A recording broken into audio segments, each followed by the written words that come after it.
السلام عليكم، يا هلا ويا مرحبا بكم.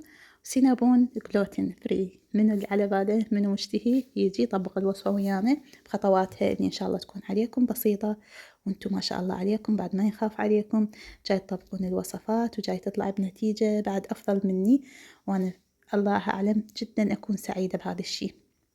أتمنى تطبقون كل الوصفات اللي تعجبكم اللي تشتهونها وما يبقى يعني أي شي على بالكم ما تطبقونه، وشوفون النتيجة جاي تطلع مماثلة للوصفات العادية اللي بطحين القمح وبعد أفضل. طبعا جزيل الشكر للي جاي يدعمون القناة، وأتمنى الاستمرارية منهم وتستمرون بدعمها لأن القناة منكم والفائدتكم وإلكم هي. فيا حبايبي أتمنى من عندكم يلا لايك حلو، اللي ما مشترك يشترك وفعلوا الجرس حتى توصلكم الوصفات الجديدة، وتعليق حلو قولولي منين جاي تتابعوني، سؤال عندكم أو دعوة حلوة أكون ممنونة منكم. استعملت في هذه الوصفة طحين نوتري فري الإيطالي الخاص بالخبز لأن نحتاج نمد العجينة إحنا، وتقدرون تستعملون أي نوع تقدرون تستعملونه بهذه الطريقة، أي ميكس يعني إيطالي تركي شار براحتكم، بس أنا استعملته هذا. خليت نص كوب من الحليب السائل دافي، ملعقة كبيرة من الخميرة وملعقة كبيرة من السكر، وراح أحركهم قليل وراح أغطيهم وأخليهم 10 دقائق. طبعا الحليب السائل سويته من حليب باودر نيدو، ونخليه ماي دافي، ماي دافي مو حار، الحار يقتل الخميرة والبارد يأخرها. خلي كوبين من الطحين نوتري فري الخاص بالخبز مثل ما قلنا لأن نريد نمد العجينة، وراح نخلي عليها ملعقة صغيرة من البيكنج باودر أو نص ملعقة من البيكنج صودا، ورشة قليلة من الملح، وربع كوب من الزيت، وراح أزيد بعد ربع كوب من الحليب على مود العجن. نعجنها كل زين. هسه هاي كوبين تقريبا خذوا 3/4 الكوب من الحليب وربع كوب زيت، لأن نريد هنمدها العجينة وتكون طرية بنفس الوقت. إذا احتاجتوا بعد طبعا سوائل تضيفون حليب أو مي عادي براحتكم، إذا يكون غير نوع طحين راح يختلف السوائل بيه. تعجنونها كل زين. شوفون هالعجينة تكون طرية براحتكم تعجنون بيها جدا، حتى لو التصاق قليل يكون بيها ولو هي ما تسقط لأن بيها زيت، لحد ما تصير هيك. أنا عجنتها 10 دقائق لحد ما صارت هيك، يعني تصير مثل بيها مطة ما شاء الله. غطيتها بنايلون وعليها قطعة وراح أخليها بمكان دافي مدة ساعة، وراح أحضر الدهن مالتنا اللي هو راح يكون عبارة عن قرفة وسكر، وراح أضيف له قليل من الكاكاو، هذا خالي من الجلوتين نسكويك، قليل من الكاكاو هذا اختياري، يعني احنا يعجبنا هيجي، بنتي تعجبها هيجي، هو بس قرفة وسكر. القرفة تقدرون تجيبوها وتطحنوها بالبيت أو يطحنها العطار قدامكم. راح أرش طحين، وهاي عجينتنا مختمرة بسم الله ما شاء الله، وراح أبدي أفردها. راح أسويها بهاي الشكل الاسطواني، وبعدين أفردها على شكل مستطيل مثل ما راح تشوفون قدامكم. وراح نحتاج طبعا زبدة نخلطها ويا هاي الخلطة، تقدرون رأسا تخلطونها وتقدرون تدهنون بيها العجينة وتخلون فوقها هذا القرفة والسكر.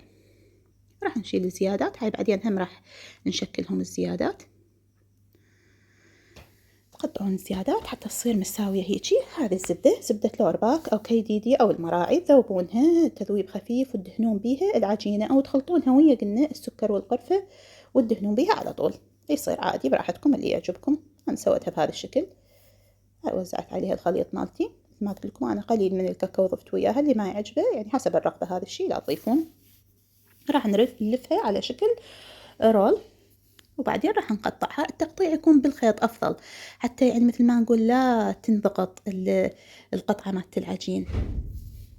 راح أحدد بس بالسكينة وراح أقطعها بالخيط، خيط مال بكرة عادية، خيط مال يعني تطريز، أو مال الخيط مال اللي يكون الأسنان.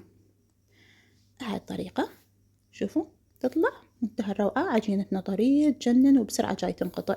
تقدرون إذا ما يعجبكم بالسكينة براحتكم على كيفكم، من غير ما تخربونها، يعني من غير ما تضغطون زايد تقطعونها بالسكينة. بس أنا هاي الطريقة اللي متعودة عليها مثالية، اللي هو يعني الطريقة الأساسية هي تقطيع عجين السينابون.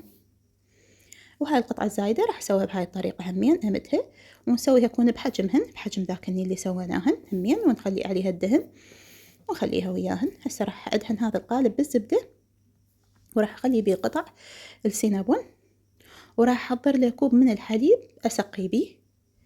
طبعا تعذروني هنا الكوب مال الحليب من سقيته يعني كانت مقطوعة التصوير، بس راح تشوفونه هسه مسقى بالحليب بالتصوير اللقطة الجاية. تحضروا له نص كوب، عفوا مو كوب، نص كوب من الحليب تسقون بيه كلش كافي يكون. كلش راح يفيد هذا بالطراوة مالته، وإنه ينطي شكل يجنن. هاي خليتنا نص كوب ووزعته عليه كلش زين، وراح أدخله الفرن 180 درجة. 180 درجة راح نخليه، يعني ياخذ وقته لحد ما نشوفه استوى. تقريبا يمكن أخذه من عندي 35 دقيقة إلى 40. من فوق نخليه شوية نعلق له الحرارة.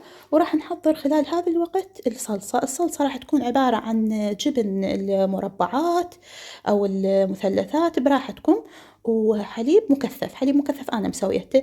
تخلون كوب حليب باودر بكوب سكر بنص كوب ماء مغلي بالخلاط، وتضربونه مدة 5 دقايق يصير روعة حليب مكثف. بس هاي هي أنا مسويته بالبيت. خليت هاي قطع الجبن تقريبا 4 قطع، ونص كوب من الحليب المكثف، وضربته بالهاند بلندر. وهاي ما شاء الله شوفوا شلون طلعت تجنن من الفرن. وسقيناها بهذه الصلصة مالت السينابون. نعرفها احنا لازم بيها دائما جبن. الجبن استعملوا النوع اللي تدرون بيها مسموحة. أنا استعملت نوع كيري الأصلي. أكو نوع اسمه كيبي لا تستعملونه، كيري أو أبو الولد، أو أكو فيلادلفيا كالا المسموح. استعملوا النوع اللي يعجبكم. شوف ما شاء الله شفتوها شلون طراوة تجنن طلعت جدا طيبة. أنصحكم تجربوها، ويا رب عليكم بألف عافية. وشكرا جزيلا لمتابعتكم.